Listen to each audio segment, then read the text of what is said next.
Welcome back to The Explainer. I am genuinely so excited to jump into this one today because we are tearing down something that impacts literally almost every automated workflow on the web, yet it is wildly misunderstood. We're talking about how modern verification systems are fundamentally breaking outdated automated processes.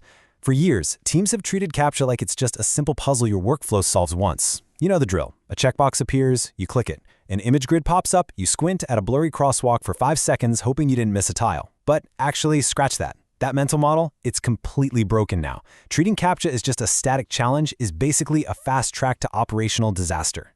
So, let's jump right in and address the elephant in the room. Are CAPTCHAs still just visual challenges? No, absolutely not. No way. But honestly, it's kind of crazy how many workflows are still built as if the answer is yes. Many teams still expect this simple, linear sequence. A challenge appears, a token gets returned, and the workflow either passes or fails. But as we'll see, relying on that visible prompt is a massive, massive blind spot today. The contrast between the old way of thinking and modern reality is just night and day. The outdated mindset leans entirely on the visible challenge, that little widget. It assumes, hey, if I get a token back, we're good to go. But modern reality, it's a whole different beast. Modern CAPTCHA systems are quietly evaluating behavior, your browser environment, network reputation, session history, device trust, and complex risk scores. In a ton of workflows today, the visible challenge is literally just a fallback. The real verification is happening completely underneath the surface. To really grasp why hard coding around a visual challenge is a guaranteed fail, we just have to look at the history here. It's a constantly shifting target. Back in 2000, Generation 1 was all about that distorted text.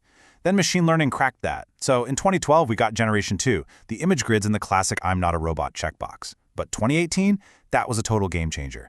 Generation 3 brought in invisible scoring like reCAPTCHA v3, giving you a risk score without showing any visual challenge at all. And now, Generation 4 is this AI-native multi-signal era. If you build a workflow that expects to only handle text or image challenges, it's going to instantly break the second a site updates its verification model. This breakdown brilliantly illustrates what's actually happening under the hood right now. Just look at these layers. You've got device signals checking if the hardware is legit. You've got network analysis sizing up IP reputation. Behavioral biometrics are tracking your interactions. And session history is analyzing cookies and browser fingerprints. And way down at the bottom, that's where the visual challenge sits. It's merely a symptom, a fallback for uncertain cases.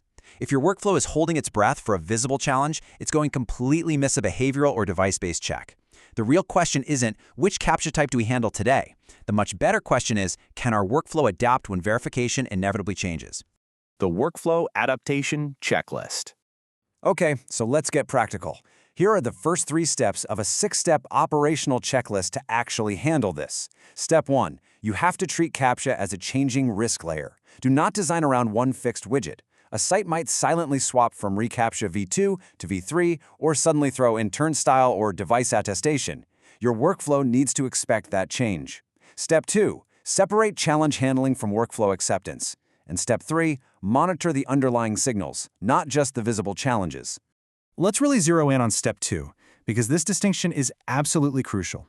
Solving a challenge and completing the workflow are not the same thing. You might successfully get a token returned and your logs might scream success, but what happens next? The downstream process might still totally reject the session or escalate the flow because your behavioral score was just too low. If you stop measuring at token returned, you are flying blind. You have to track whether the protected action actually completed and reached its intended state. Which ties perfectly into Step 3. If you're only staring at visible challenges, you're going to completely miss the root causes breaking your downstream processes. Why did the workflow fail? Well, it could be weak session continuity. Maybe your browser behavior changed, or your IP reputation tanked, resulting in a lower trust score. The visible box is just a symptom. The real fire is happening at the signal level. Moving right along, let's round out the checklist. Step 4. Plan for provider changes. These systems change with zero warning. Challenge types, token formats, score thresholds, they all shift. You need to proactively log provider types, error categories, and page contexts so you can spot changes before things break. Step 5. Measure cost per completed workflow. And Step 6, which is a big one, assign ownership. This isn't a one-and-done migration. Someone, engineering, ops, QA, needs to own verification monitoring before an incident actually happens. I want to expand on Step 5 real quick because this directly hits the bottom line. As these systems evolve, your costs can sneak up on you. The solve price might look exactly the same, but if workflows are taking longer, triggering tons of retries, or failing later on, your costs are secretly spiking. That means cost per solve? Throw that metric out. It's not enough. You have to track cost per completed workflow to connect that friction to actual business outcomes. All right, let's do a rapid-fire what not to do. These are the mistakes teams need to unlearn immediately. Don't hard code around a single CAPTCHA generation. Don't assume the visible CAPTCHA is the whole system. Please, don't treat a token return as a final success. Don't ignore a low score or invisible failures. Don't let your logs miss provider changes because they only track generic errors. And whatever you do, don't leave verification ownership floating in some gray area between teams. So, if the old way of just checking pass/fail on a widget is dead, what exactly should your teams be monitoring right now? Well, here is your new essential dashboard. You need to be tracking your challenge type distribution. Are you suddenly seeing more image grids instead of invisible scores? Watch your verification acceptance rate and escalation rate. Log provider changes. Keep a close eye on the retry phase to see where workflows get stuck. Monitor your latency, and for sure, track that cost per completed workflow. This is exactly how you catch changes before your entire process falls apart. So, out of everything we've talked about today, the invisible signals, the shifting timelines, the hidden costs, what would you say is the absolute biggest operational risk? It's simply this: complacency. It's building your systems around today's CAPTCHA type and just assuming it's going to stay the exact same forever.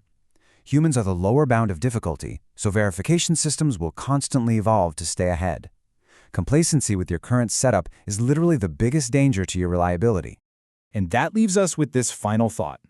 CAPTCHA evolution is not just a history of better puzzles, it's a fundamental shift toward continuous, invisible risk scoring.